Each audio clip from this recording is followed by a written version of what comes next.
સુરત પાલિકાના આરોગ્ય વિભાગે ફરી એકવાર એક મોટી કાર્યવાહી કરી છે। પાંડેસરા વિસ્તારમાં ઠંડા પીણા બાદ હવે પાણીપુરીના વિક્રેતાઓ ત્યાં મોટા પાયે દરોડા પાડવામાં આવ્યા।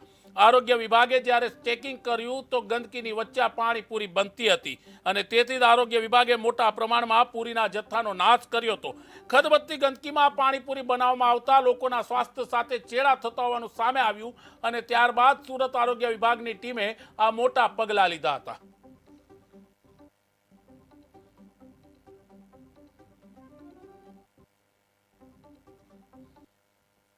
જી સાહેબ, હું ફૂડ સેફ્ટી ઓફિસર છું એચએસ પટેલ અને આપણી સાથે જે જોડે એના આરોગ્યનો સ્ટાફ છે। હાલમાં આપણે ઉનાળાની સિઝનમાં પાણીપુરીનું વેચાણ થાય છે, જેના લીધે આપણે આરોગ્યને નુકસાન થતું હોવાથી હાલમાં પાંડેસરા વિસ્તારમાં ગોવાલટ વિસ્તારમાં પાણીપુરીની જે પુરીનું બનાવવાનું નાના પાયે ઉત્પાદન થતું હોય છે એ જગ્યાએ ચેક કરવામાં આવે છે। તેમજ પુરીનો નાશ પણ કરવામાં આવ્યો છે, નોટિસ આપવામાં આવી છે, તેમજ પેનલ્ટી કરવામાં આવી છે, નોટિસ આપવામાં આવી। કેટલી જગ્યા દરોડા પાડવામાં આવ્યા છે સાહેબ? હાલમાં ગોવાલટમાં આપણે 10 જગ્યાએ દરોડા પાડવામાં આવ્યા છે અને આ પ્રમાણે કામગીરી હાલમાં કોર્પોરેશનના દરેક ઝોનમાં ચાલી રહી છે।